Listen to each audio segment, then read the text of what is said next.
Hello and welcome to the Fearless Ones podcast, where we build fearless people who create and lead a fearless generation. Matt Ham, and the gentleman across the screen is my brother, my friend Kevo. Yeah, Matt Ham and Kevin, I don't know, Kevin Turkey, maybe. No, I'm Steak. I'm Steak. I get to be Steak. That's right. You're the meat guy, man. You're the meat guy. Hey, so I don't Yeah. know if you saw Hey, this. You happy were looking at Friday. your paper there. I found our little software here has a countdown clock, and I Cool. decided to use I it, saw that. and it had music. All right. It had a Awesome. little boop, boop, boop, boop. It had a little music Yeah, to it. very good. Okay. Yeah, Well, man. maybe we do need some music, but we set aside all the corny stuff and just to get right to the meat. So you want some meat? We got meat. Yeah, that's right, man. Post Thanksgiving, last week's show we did right before Thanksgiving, and it was as I told you afterwards, Kevin, it was like a buffet of wisdom in regards to discipleship, and we ate our fill and gave it out to folks, and so today is kind of part two of that conversation. So I'll let you share the title and invite folks in to have this convo. Yeah, well, it's a big subject, and you don't want to take it lightly.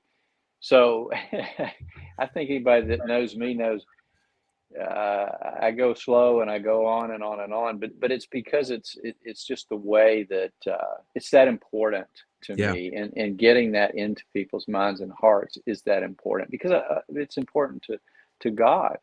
So, but my tendency is to try to do too much. And I remember I even got in trouble when I was a kid. I'd give away things. And I remember I had a moped one time and I sold it for nothing hardly. My dad was like, "Why'd you do that?" I don't know. Just because so it could.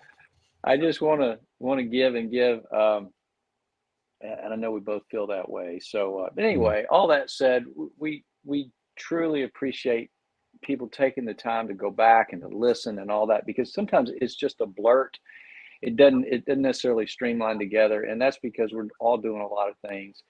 So just the caveat there is please take the time and nibble at it. Go back, listen to it again, make some notes.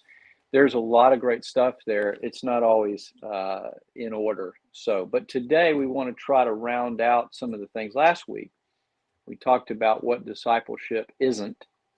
A book, a building, a Bible study, and even benevolence. Those are all good things, but that's not what discipleship is, which, we want to today come back and spend the bulk of our time talking about what it actually is. Yeah. And that way you got two shows that help you kind of walk through it. Well, So, the thing that I continue to appreciate just as in my seat, as I have the kind of the honor and opportunity to help facilitate, these shows, these broadcasts, uh-huh. is just taking this wisdom that you have and taking all of this teaching and, just watching it kind of be poured out and then, kind of putting it in these little packets and bundles. And it's wild because this week I found myself having breakfast with an individual who's watching our show. And she had said, I'm enjoying the show and all this kind of stuff. But in the conversation, it's like all the stuff that you and I have talked about and worked through over the last 6 years, it just starts to come out. Yeah. And it's just wonderful when the truth, right, Yeah. becomes realized in a conversation and people's lives are transformed. Yes. And that is the heart of our mission to Hmm. make disciples, right? Right. Um, Hmm. and and help them make Yeah. disciples, right? Become a That's right. disciple and become a disciple maker. And so Right. today, you said, follow me, then go make disciples, which is Jesus' first and last command. And then after that, you said, what does this actually look like? And so Right. today we're jumping into, some more tangible things Yeah. about what it looks like. Yeah, yeah. I think that a lot of times, just to kind of pull from last week, people think they know what it is, and they're not wrong, like black and white, but it's outer layer. Mhm. Those things are good places, experiences, the things we talked about last week. We don't have to get into it, but people tend to do an internal eye roll, not one that's hey, you're stupid, but more of I got that. I don't need to hear it. I know what discipleship is. All good. But so it's really important to understand what it is not, because those are activities, and activities. It's like touching the hem of his garment rather than getting to the guts of his heart and who he is. And so that's the difference. So just, if that's an offensive thing, I will say this forever and ever. We have to reset the whole thing. Yeah. And that doesn't mean we don't still do things like that. It just means we have to clean the slate, come back to what's most important, and then work outward. So from that position, what does it look like? Jesus essentially had those two instructions. I mean, if you want to can it, and again, this is not something you're going to hear other people teaching, unless sometimes they've heard this and then they start teaching it, and it's just, I guess, okay if they'll credit us for it. Right. But we know about the law of liberty. We know about the two great commandments: love God and love people. And but if you just check that off as something you memorize, you don't really understand what it means. So this is the same way. These are kind of what I would call Jesus' two great instructions. They're a little different than that law, but the commands, but they are bookends.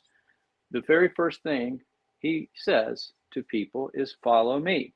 Okay, now that's a generalization, but he gets to that with people initially. That's what he's saying. Follow me. That's the beginning of the good news. The end of it is, as he is leaving the physical existence on earth, is go make disciples. So that's our job. And so we have to drill down into each one of those things enough for people to understand what this feels like, looks like, how does it hit the ground every day? And then also what we want to do is remove the excuses that are out there, because there's lots of them. And I'm not saying they're intentional, but they exist. And the enemy exploits those excuses and keeps us at that eye roll level. Yeah, I got it. Yeah, I know what that is. I get that over here. And yeah, all good. We're not about that. This isn't self-help. It's not. You're not going to hear this stuff anywhere else. And I'm not saying that arrogantly. I'm saying it because it's just, we're on the edge of something in the entire world. And it requires us to deal with this stuff with depth. Mm-hmm. And we have to be real and authentic, and we have to eat it like food. We got to take it into our inmost parts. That isn't happening. Because if it was, if discipleship truly was happening throughout the earth, I'm not saying it's not happening. I'm saying it's rare. This, what we're talking about, then the world would not look like it does. And that's just the truth. Yeah. So we are into transforming lives. So anyway, all that said, I dropped my book. I got to get that. But so let's talk about what it means to follow. Well, let me put it in I got so many notes, man. I mean, for like 4 pages of stuff. So you have to bring the plane in for a landing. You're good at helping me do that. Yes, sir. But think about this. All right. So those two ideas, let's expand on them, and then we'll go to one and then the other. I'm going to simplify this real quick. Okay. So what is it? All right. So what we do is we follow by being a vessel for him that looks like you. All right. So following Jesus, what does it mean to be a disciple? It means to follow. That means he's the teacher, you're the student. We have to learn to be like him. Okay. That's the goal of becoming a disciple. But think of it this way. We follow by being or becoming a vessel for him that looks like you. Making disciples, we lead others, right? But we lead by being the us or the you that acts like Jesus. So let that kind of sink in. I've got different ways of saying it, but that's the simplest way I So can put it. what you're grabbing onto here, and what folks need to grasp is that following Jesus is not a list of things you do. It's becoming who he made you to be, that in the way that honors him. So as you become who he made you to be, and as you're hollowed out and he pours through you, that's what following looks like, rather than a list of things you check off. Yeah, that's certainly a foundational way to put it. But we follow by being a vessel. In other words, we we have to let go of who we think we are. Mm, We have to surrender. Becoming a disciple means becoming a vessel. All right. So if we're a vessel, think about John the Baptist, right? What did he say? I must decrease that he might increase. Well, John the Baptist was a fighter. He was a lion. He wasn't afraid or offended. And right now, this is what people need to be. They need to quit, goofing around with Christianity. All right, I don't want to get on that pedestal, but that's a key thing. So becoming a disciple means to follow the teacher. But it's not just following the leader, down the primrose path. It means that you must become like him.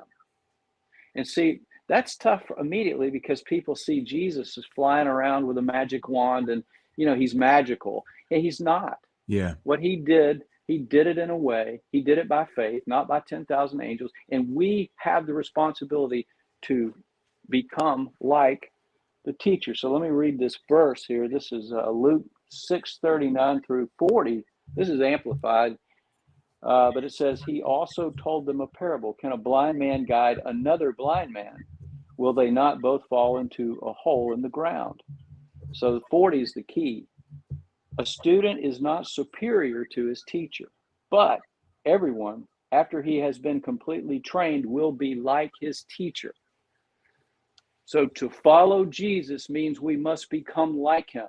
It's Mhm. that simple. Yeah. And I love that you brought that in. Here's why. One of the foundational transformational things that you helped me see in my life is that Jesus was not this far off thing that was the personification of perfection and magic thing. He was a man just like Right. you and me that Yeah. lived always and completely within the surrendered will, his own surrendered will to the will of Yeah. the Father, that he didn't do That's right. anything that is unattainable.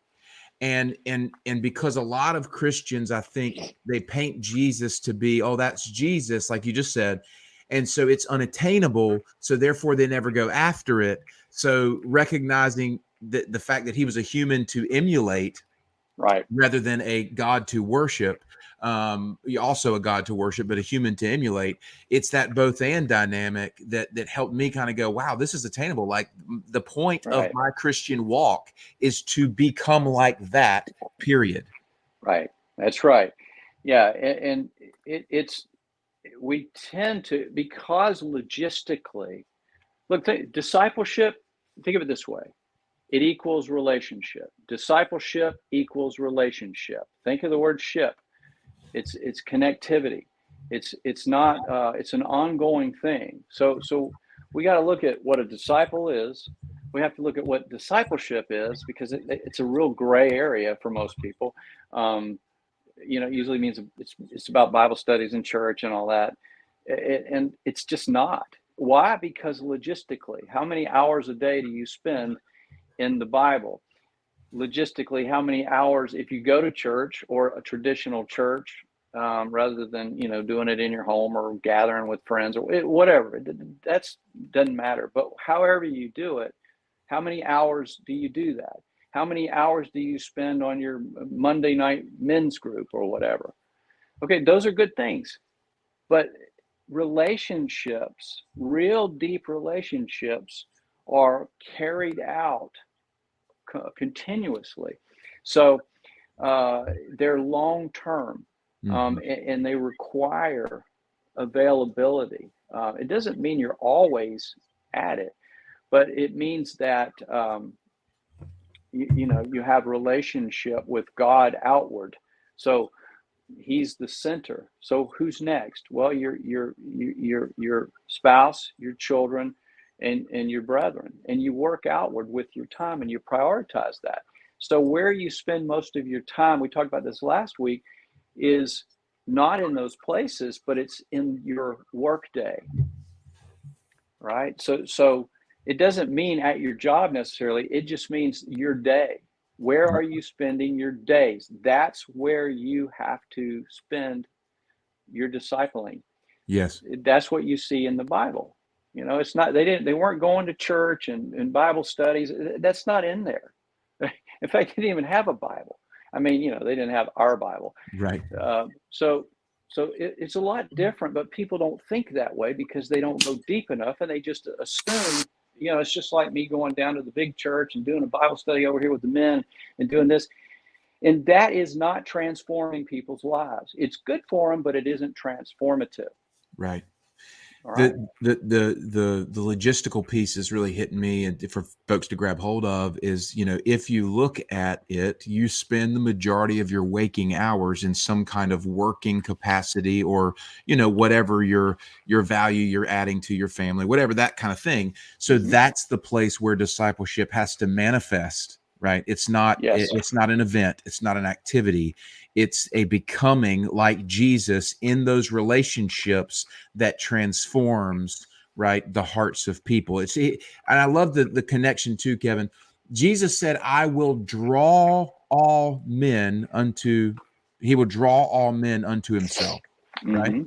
So the more we look like Jesus, right, there is a drawing that happens relationally where people can't resist. It might make them mad, but they can't resist because they go, I've never seen anybody. This was a couple of weeks ago, right? Right. People aren't used to seeing Jesus. But Right. when they see him lived out, there's a drawing that happens there. That's right. So follow me means learn to be like Jesus, which means we take on the character of Jesus. Okay. Go make disciples mean, and you can't go make them if you're not one. But go make disciples means learn to become the person he made you to be. So you become like him before. This is why self-help crap doesn't work, because it's all about the person. But see, when God gets a hold of us and we become his vessel, now we're working for him. He works through us. We abide in him. He's the one we receive from. Right. He's serving us. Get over it if you don't like the sound of that. Yes. Because it doesn't honor him to say you're his slave and you're working for him. What does honor him is to say he's doing everything through me, and I'm going to carry out his will. He's getting credit. And that's huge. It's the difference between Christian-centered, which is a weird veneer, versus Christ-centered, which is that's the blood and guts. All right. So we have to learn to be like Jesus before we can learn to be who we are. So this is the process. So you can't go out and make disciples until you become one, truly become one, not going to church, but becoming a full vessel for him. That's think about the 3.5 years that these guys walked with Jesus. What happened in their lives? Were they ready to go make disciples? Not at first. No. Look at Peter. We talk about Peter a lot, or anybody. Matthew, Levi to Matthew. So think about that process. So what happens is you have to learn to become like Jesus, truly. And we'll get to the next obstacle in a minute. And then you can go and share that with people in a way that they experience Jesus. People, you have to show them before you grow them. All right. So you can't go out there and be that if you're not that, or teach that. So, but the way you do it becomes your identity, your specific wiring. Okay.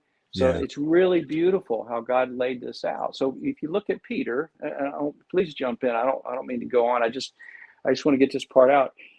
look at him. Peter had the right capability or the right heart. Or look at Paul. Paul always had integrity. Paul wasn't a bad person. He was wrong until God corrected him. But his Right. integrity caught up with it. All right, so God takes the willing heart and then refines it. So Peter was discipled by his teacher, and he Yes. was not ready, but when he was ready, he was a warrior. Yes. That's the difference. That's not happening down at the local church. Mm-hmm. The piece that you hit that sticks like really poignant right now for me is it's impossible to disciple people if you aren't living like Jesus. That's right. Like, and That's yeah, that's tough. That takes it to another level. Is if you're not willing to live it out. You said show them before you grow them. If you're not willing to right. be the example of Jesus in the life of another, then Yeah, you're not capable of making disciples. If you haven't become like him, right?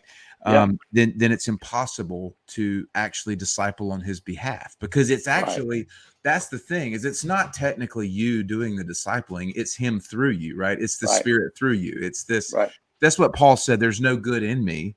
What he's Yeah. referring to is that, Mm-hmm. his flesh, of course, is not good, but God in him is wonderful. And so that's that part.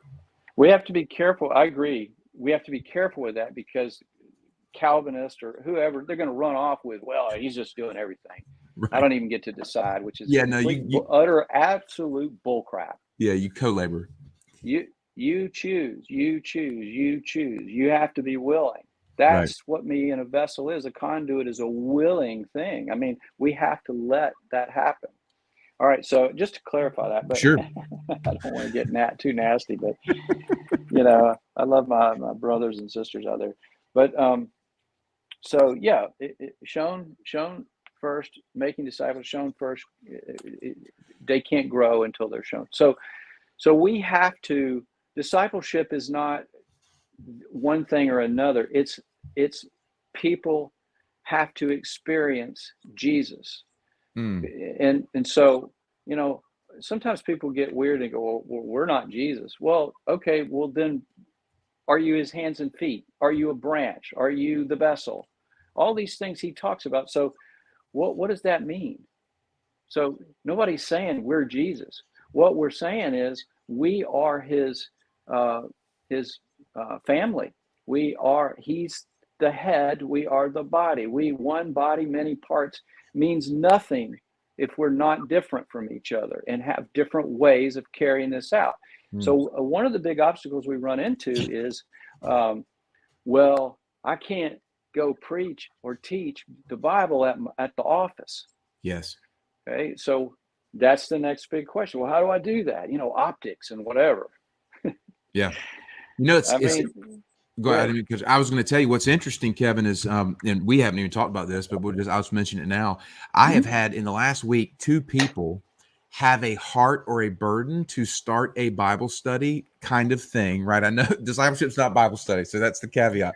But they want to Right, start a group in their workplace where people can begin to have these conversations, right? right. And Mm-hmm. they're saying, but I don't know how to lead it, blah, blah, blah, blah, blah. Would you come and, help with Mm-hmm. that? And I'm Yeah, going, yeah, would love to, because that's what I was made to do. You know what I mean? I was right. made to speak. I was made to communicate. So your role in this is using your platform, or whatever you want to call it, your space, you know what I mean, Mm-hmm. to engage relationships. And then the one body, many parts is bringing in the people who can complete through their gift set, the Mm-hmm. work of making disciples. Yeah, yeah. So try to trim this down a little bit. Again, I got so much here, but yeah, no, that's the right direction. So here's another way to look at this. You if you're in a field, let's say we're just talking about logistical time here. Right. Discipleship is relationship. Relationship requires your time. There's nothing more important in life than relationships. So, unless you just want to have a relationship with God and live on an island somewhere, which, that's fine. But we're here for more than that. We're here to be used. So by Him. Um, so what that obstacle, if it becomes the, well, I can't take a Bible to work, or I work in this weird environment or whatever, then you need to get out of that environment if you can't be who you are. Mm. And well, but I got a family and all that. Well, all right, baby steps, start to work toward it. And if you do, remember, all these other things we teach will free you from that environment. It may take a little while, but you will be freed from it. If God wants you there, then God's not at odds with you. You have the same goal. He made you to do the thing you want to do. So we have all these layers of junk. We're like a city bus, Yeah. but we're really the size of a minivan. We got to get the layers off. So discipleship, part of this, what I want to do is I want to reterm this. Discipleship is deprogramming us from humanism.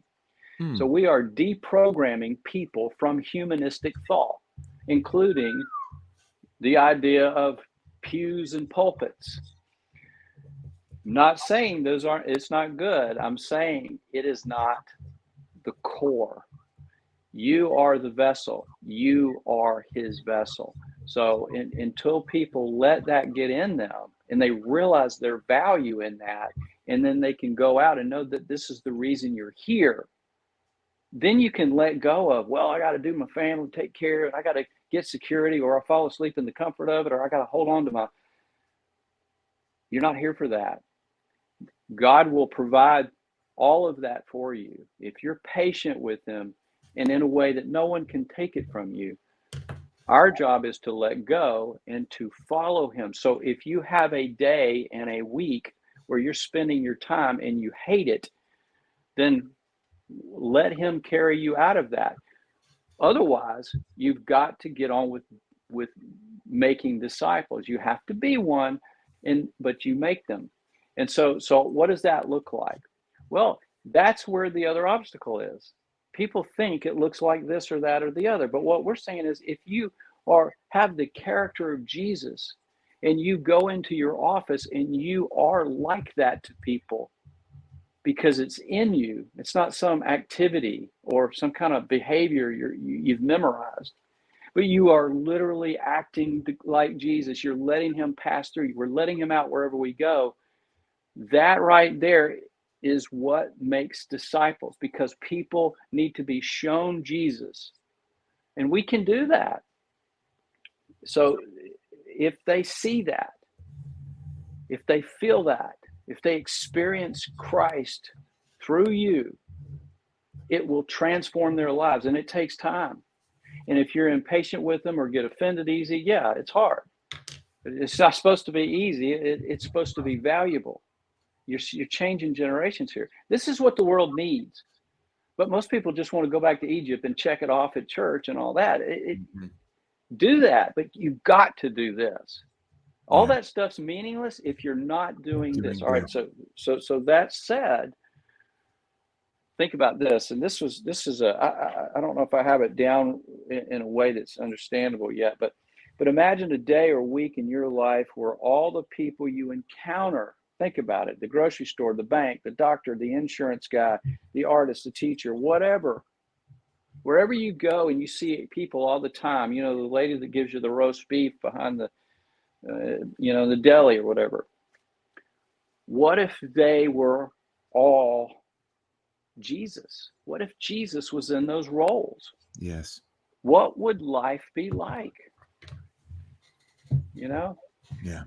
So experiencing the nature and the character of Jesus is what transforms people. It's what makes disciples. It's not we doing it in the way that we're best and we're suited and we love, and the way God wired us. That matters too. We'll get to that. Mm-hmm. But you have to be willing to say, I'm his vessel. Do with me what you will. Let go of everything in your life that you're holding on to try to make your life safer, and let him fill that space, and then go give it away to people. And when you start doing that, it floors people. Yeah. Well, It floors them. here's the thing is, I saw somebody the other day want to argue this point, and they wanted to argue the point because it's just what people do.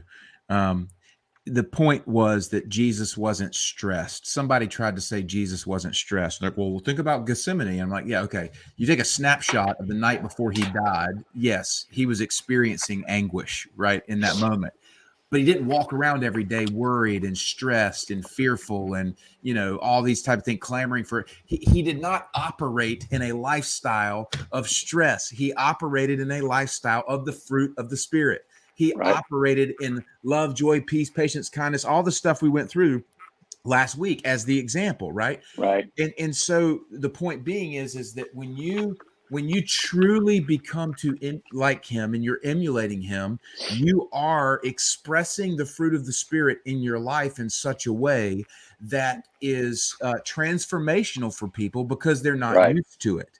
And so That's right. whether you are the baker or whether you are the janitor or whether you are the principal or whether you're the company owner or whether you're filling up the coffee machines, you Yes. can be like Jesus Yes. by carrying his presence and the fruit of the Spirit in such a way that you're not operating in stress. You're not operating in fear and worry and anxiety. And, Right. and that is transformational for people because they can't, it breaks down their stress and anxieties and things. That to me is profound if we just consider that and how we're Mhm. acting to the people around us. The second piece of this, Kevin, is I want to say again what you said. The main point or the birthplace of discipleship is deprogramming people from humanistic thought. Yep. And it's everywhere, including inside the church that Yes. people think is church. Yes, everywhere. It's this deprogramming is that what has to happen, and that's where people they feel the consternation and the potential offense, and they stay in that space instead of diving in and let themselves be deprogrammed. Yeah, that's right. It's so important for everyone or anyone who cares enough to. This is why you're here. The big question is not how you got here. If you're a believer, then you know how. So the question we have is, why are we here? Well, our question, and I've never heard anyone ask this, but I've been asking it for years. We ask it of people all the time. Why are you still Still here here. after you've been saved? And so it goes back to people don't know the word because they haven't eaten it. They haven't taken it in. They know some of the word, but you got to take it in. You got to eat it. This has to be the most important food that you ever eat. Yeah. And the world is at the place right now where we have to get serious about this. So it's not about just getting mad. It's about completely surrendering. It's about understanding your need and then showing them your want of him. So you go from the need, and I'm going to read something here in a minute, but you go from your need of Jesus, right? Yeah. He's there when you need him, uh, but you don't really want him. Look at Peter. Mm. I don't wash my feet. You, but then later on, after that whole refinement and then the denial and all that, man, Peter wasn't just in need of Jesus. He wanted him. And Wanted him. Jesus said, now I'm out. Now I'm out because you're ready. All right. Mm. So it's funny. This is something that's been on my heart for a long time. But Ollie and I were looking for some movies to watch. We're watching Nanny McPhee, the original. And I'm like, there it is. The idea of want and need. And it's funny because I never got that, but God was confirming that to me just by watching that funny, silly movie. But Mm. That's think interesting. about that. When you become his, you're recognizing it's a humbling, emptying, losing your will toward trading it for his. And you become like him only when you recognize the utter need for him. So we're going through the narrow gate. Where are we going? We're going to the Father. This is the upstroke. We're going up. We have a little graph. We go up through the Son to know the Father. The Father fills us with the Spirit. Now the downstroke. Now we're coming down. Now we can make disciples. Now come back to the earth at 6. That's where we are. The number of man is 6. Boom. This is why we're here, to follow him and make disciples. That's it.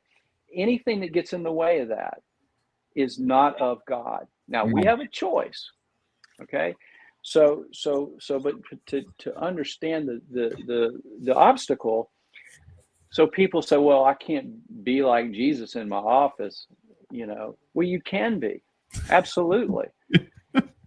Just because they don't know what he did or who he was. They think he That's was right. like preaching every day. He was loving on people, man. He was like Yeah. so kind. He was cutting up. Like, Yeah. And to go back to your point, and it's true. He didn't compete. He was efficient. He didn't lose sleep. He if he stayed up, it was in prayer, right? He he felt stress at moments because he was a physical man. He felt that's fight or flight. That's not fear, like, oh, I'm worried. yeah, That's the difference. You go into the woods and you see a bear, that's not doubt and fear of God to see the bear and run up the tree. That's just how he designed us to get away from danger. yeah, Get out of the road if there's a car coming. That's different. That's normal. Jesus was dealing with that, knowing the pain he was going to have to suffer. That's different from, I think a bear might ever be in the woods, so I'll never go in the woods anymore, ever. yeah, There's sharks in the ocean, so I'm never going to surf. That's that's fear, and that is not from God. And he says that. So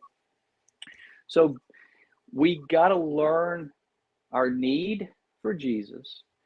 We understand that when we begin to humble ourselves in a way that we take on his character. And it sometimes it means getting your butt kicked for years, and that's what happened with me. But you have to go through that process, and then you can go make disciples in the way that God provides your environment. He provides the people. He will bring them across your path. He does all the heavy lifting. All you have to do is let Jesus out in the room wherever you are. And if you just start doing that, God will unfold the desires of your heart, and you will see it happen in front of you. And I know this because I've seen it, and I've seen it in many, many people. But it heals marriages, it heals relationships, it sets the tone for generations. yeah, So this is so important. yeah. Just a bit of a testimony to folks who may be wrestling with this or even realizing it as I did this week. I had a really profound moment on I can't remember what day it was, maybe Thursday, yesterday morning or Wednesday morning. And I had met with this woman that I had told you about, and our Yeah, conversation was so enriching. I mean, she was willing, she was hungry, and dude, the Father showed up, and just the Spirit showed up, and it was just like pouring. You know how that goes, man. yeah, It's just you're watching God show off, and this person is blessed. You're satisfied, he's honored, and it's just, man, fruit, right? It's good. yeah, yeah. And then Well, I it's a transformative process. Go ahead. Yeah, but then I found myself later in the day kind of going back into an old environment, an old work environment. And in that environment's still very competitive. That environment's still very one-upmanship, guys picking on each other, razzing one another, all that kind of stuff. And Yep. I found myself just falling right back into that old pattern, right?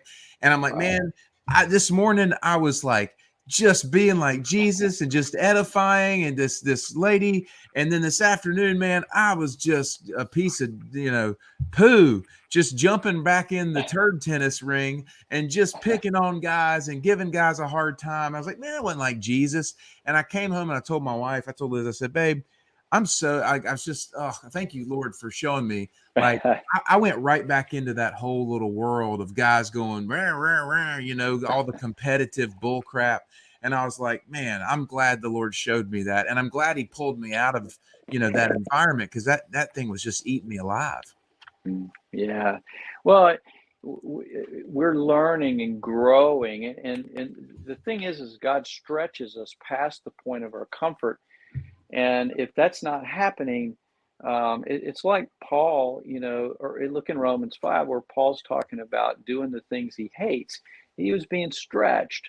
He was at a place where, God told him he was going to suffer. Well, suffering isn't wallowing on the ground in pain necessarily. It could be, but it's more about picking up your cross. Well, guess what? Every cross has splinters. It's not an easy thing. Pick it up anyway. So God removes slowly at the appropriate way for us, our strongholds. And that means we have to face those things. We have to grow out of them. But once he removes them, you're free. And so it's okay. In fact, I think it's good to recognize the struggle, because you're God's teaching you, growing you. Yeah. And so the key in that spiritual warfare, if you want to call it that, is to say, I'm in, Lord, let's go. Thank you for showing me that. It wasn't fun, but let's go. Yeah. The enemy's got nothing. Can't demoralize me. And you don't let him in. He crosses through your mind. He goes out in one ear, out the other, and he does Yeah. not get in your heart. But anyway, that's Amen. it's good to recognize it. So thinking about discipleship is, so it's two things, right? But it's a relationship. It's a connectivity. You have to show people Jesus' character. So quit thinking about, I'm going to go teach it to people. Mm. If you're not a teacher, I happen to be a teacher. I would call you more of a preacher. They're different.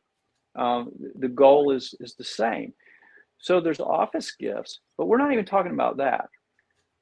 The greatest way to disciple people, and it's this simple, is to show people the character of Jesus. And you can do that in the places where you spend the most time, with the people you spend the most time with. And if you will do that, it will transform their lives. And you don't have to say, well, I'm not a teacher, or, what I'll just make, butterfly nets or whatever. Well, then do it unto him, and treat your customers and your people the way he would. And guess what? They will see him in action, and it will begin to transform their lives. And the more they will come back more and more and more, and they will see him more and more. And guess what? That's where the dialogue begins. That's where, if you go hand them a Bible, it turns into, multi-level, get a star, get me to church somewhere. Yeah. It doesn't work. It never has. So Think about, anyway, well, yeah, go ahead. think about the difference of handing someone a Bible, or, actually treating them with honor, and with respect and love, and yet firmness, and, you're not walked over or whatever. But think about having that kind of integrity in a relationship over the long haul, about how much that ministers to somebody, Yeah, versus just handing them something, and that's right. the thing. It's easier. It becomes easier for people to write a check. It becomes easier for people to hand them a book. It becomes easier for them to whatever, instead of actually like, no, I'm going to be in the nitty gritty relationship with you on this one. Yeah, and listen, it doesn't mean you have to be perfect in your behavior. I mean, sure, but you have to recognize that he's the one that's perfect. And our job is to be everything he made us to be, and be the vessel, so we Yeah. can be an excellent vessel. Excellence can give birth to perfection through it. Yeah. Mary was an excellent vessel. She wasn't perfect. She gave birth to perfection in Jesus. So there's your scriptural backup.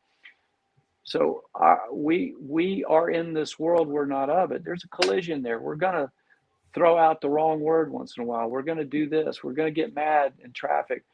That's okay. You don't camp out and regret. You just say, all right, I'm getting back up.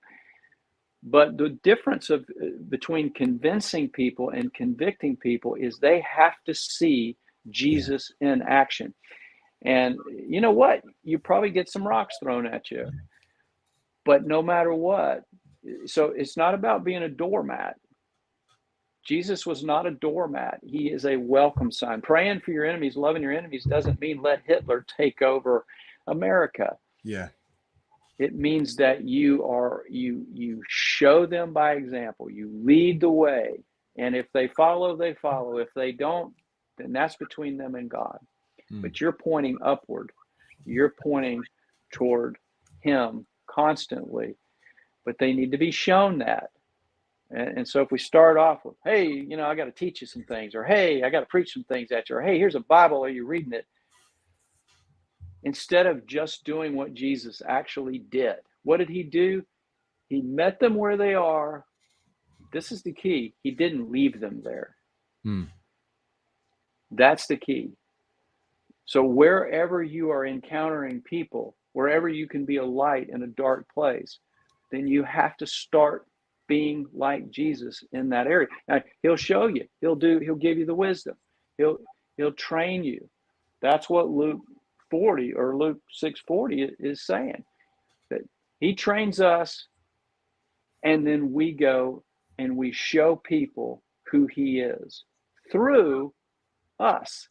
Yes, it looks like us, because they're not afraid of us. But when we treat them the way they're not used to, sometimes they think you got an agenda. Yeah. And I'm around a lot of people who probably have had a lot of people with agendas, but they know me enough to know, yeah, this guy's for real. He's honest. But you know what? It takes years sometimes. Yeah, it definitely does. But guess what it does is it transforms lives. And when you can transform a life, you transform lives that they transform. You transform generations this way. This is what the world needs. And it's what's been missing, because people want to mail it in by checking it off and turning it into a quick fix and going back to their true God, which is their security, their resources, all of that. It's not about making your life safer. I'm not saying don't have things. I'm saying it's not about big dough. It's about big flow. So, you can have everything you want to make your life safer, and God will let you do that. But if you're holding on to these things so that you are making your life more convenient and safer, instead of pouring it into this, and when I say this, I'm talking about the Great Commission, not just fearless, right? But the Great Commission. Then it's a form of denying Christ. And I'm gonna keep saying that, because people need to be convicted of this, not convinced. We're not trying to sell you anything. This is what Scripture teaches. Let go, follow me, go, XYZ, but go make disciples. That's his goal. It's family. Would you say, Kevin, one of the greatest blocks, or one of the key challenges that opposes discipleship in the modern age is impatience? Yeah, absolutely. The how and the when, right? It's logic, mankind, humanism, what we need to deprogram people of. And we can't just do it. We have to show it to them. But the how and the when, right? So here's the thing. Why didn't God, if people don't like the idea, they like the idea of everybody's different, we all got purpose, but they don't like to connect it to surrender to Jesus. Surrender. So you go through the narrow gate, God shows you who you are, and then you go out and you use that to filter him through that gift set, right? So all that said, you learn in the discipleship process to become like Jesus. Was Jesus patient? Of course. Yeah. So what's the antithesis of patience? It's win. It's the two kids in the back of the van. I call one childish and one childlike, and they're going to. I used to say Disney, but Disney's satanic poison nowadays. So it really is. Go get on the rides and have fun, but don't let that stuff in your heart. But I grew up, right down the road from Disney. So yeah. But these two kids are going, the parents, and one's childish and one's childlike, and they're saying the same thing, man, but their tone and their hearts are different. One's saying, when are we going to get there? How long is this going to take? And the other kid's going, how much longer?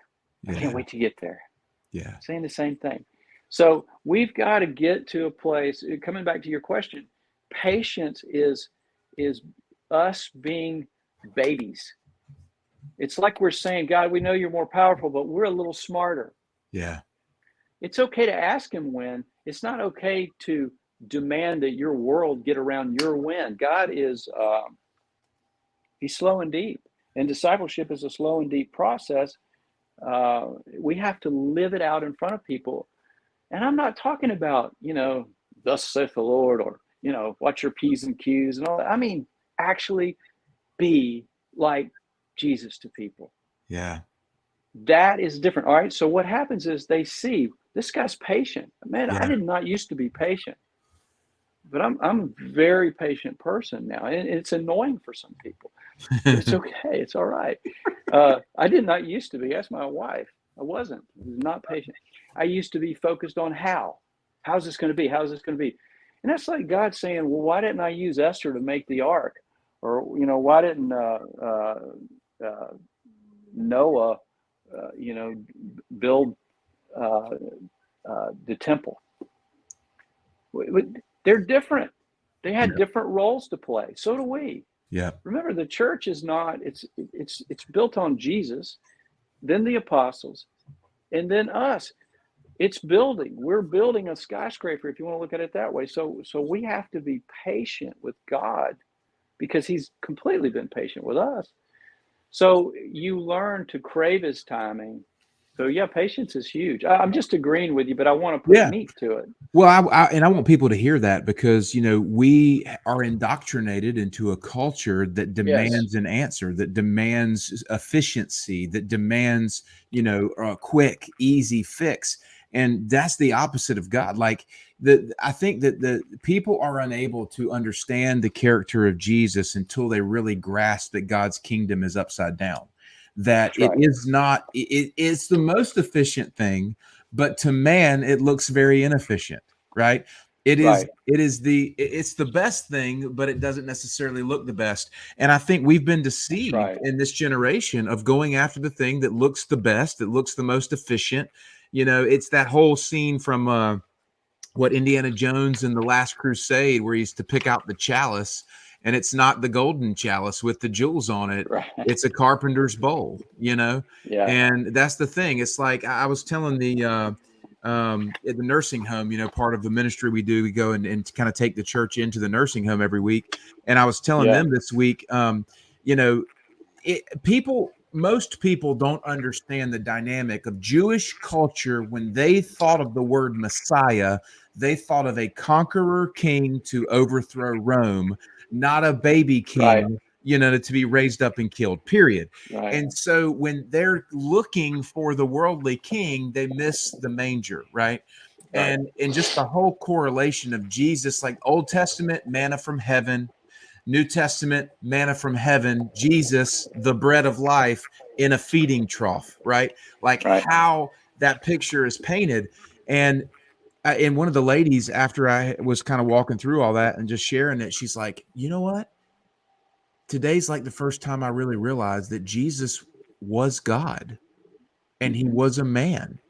And Mm-hmm. it was like I just saw her eyes go like this. Yeah. She had painted this whole thing into some cool story, but she had never understood the reality of it all, right? That's right. And so Yeah. many people keep Jesus out here as some fairy tale. You call it the felt board thing, right? Mm-hmm. And so you can't become like a felt board thing. You can become like a Right. man. Yeah. It's we can become everything that God made us to be, but the enemy does not want that. So he keeps us unproductive by throwing things at us. Now, so if you go back to what are the big one of the biggest obstacles are their strongholds, but those usually are rooted in some type of fear, right? And we talk about three core fears. And if you can be free from those, it starts the ball rolling. Okay, so you have to work on those.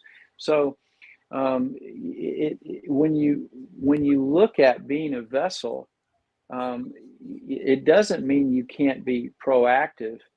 But if you have hooks in you, the enemy doesn't occupy you, but he can sway you this way or that way. But what happens is when you become that vessel, which is what we're supposed to be, his hands and feet, the body, etc., one body, many parts. So what happens is when we live that out in front of it, and there's a whole teaching on this in the cleanse, but we have the mind of Christ. It means he gives us the words and the moments, and he shows us. And that what you were describing with her, one of the most common things I hear from people, and I've heard this from thousands of people over the years, I never thought of it that way. Mm-hmm. And to me, it's time for victory lap. It doesn't mean you're done. It means yes. We have begun. Yeah, that's right. We're making, and you know what? That's way more important to me than trying to make money or make my life safer. You know, take me home right now or let me get on with this. And until people get to that place in their heart and quit white knuckling everything and start using it for him, you know, this is convicting, but Mm. that's the goal. Eternity is about that, but right now is about that. So it's not about making life safer right now until you get there. It's Yeah. about building out the thing he gave us. And if he made you a general because of the refining process, then you better get on with that and quit trying to do all these other things to hedge your bets. Ananias and Sapphira hedged their bets. And that's what's in our culture right now. I don't want to preach, but think about this. We got to learn to follow him, become a vessel, let him work through it. It's not about how and when, it's about what and why.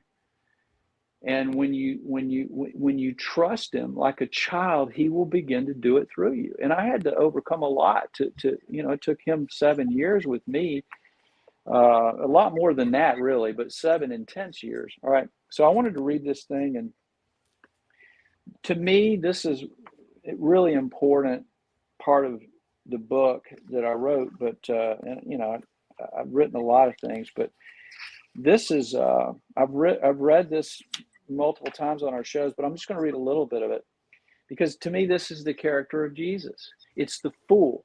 And in 1 Yeah. Corinthians 3:18, you can't do it from in your head. You have to do it standing on your head.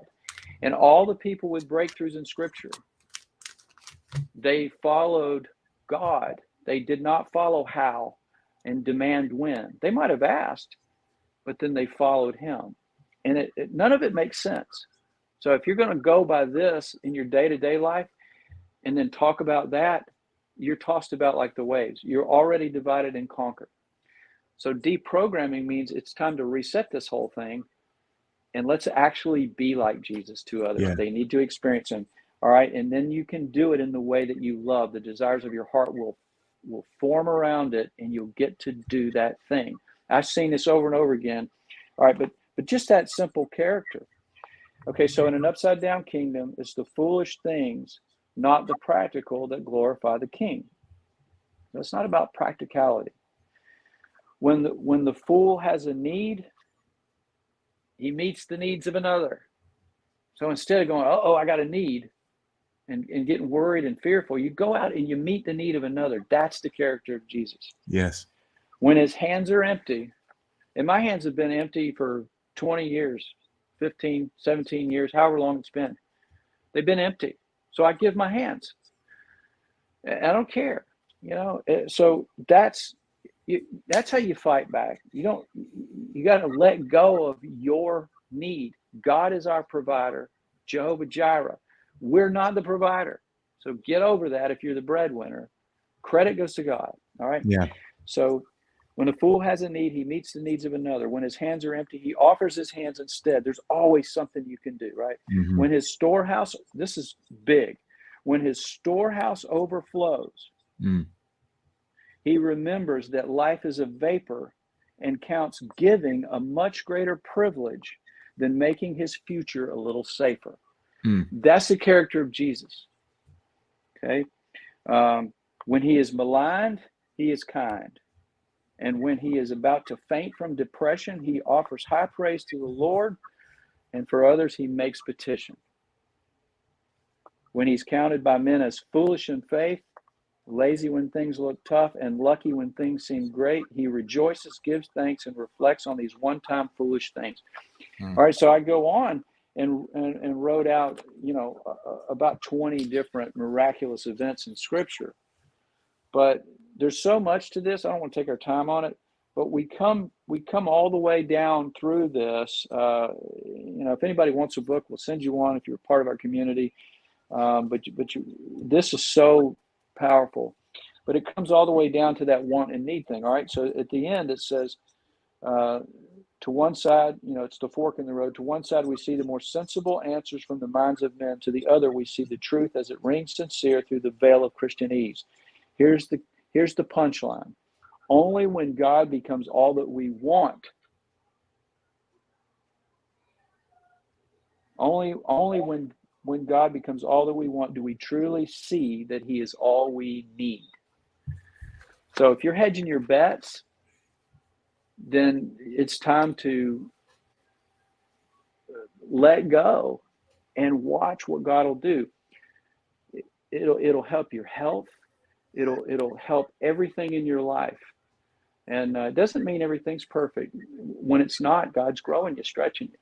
Yeah. And you can embrace the obstacles and say, all right, thank you, Lord. I'm going to learn from this.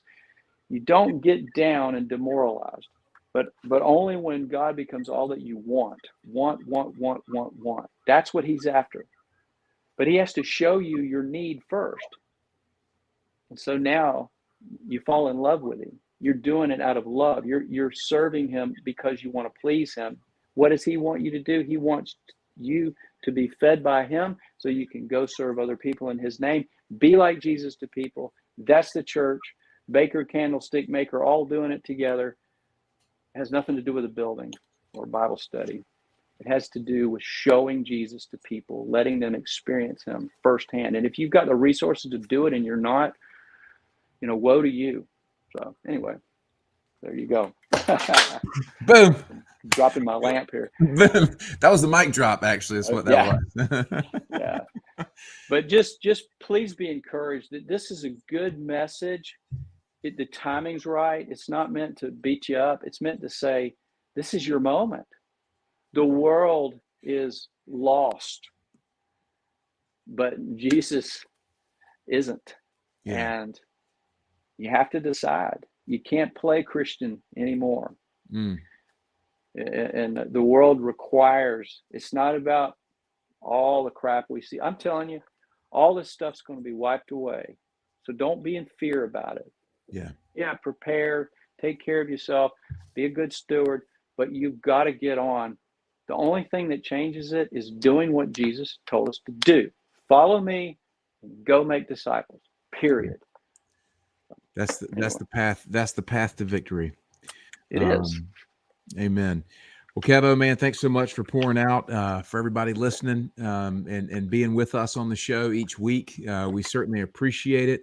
A lot of exciting stuff happening on our end. A lot of stuff going on for 2023. I know over the next few weeks and whatnot, we'll be able to give folks an update and kind of share some stuff. But yeah, thank you, man, for just taking the time to go through all this and really unpack and help folks have some direction.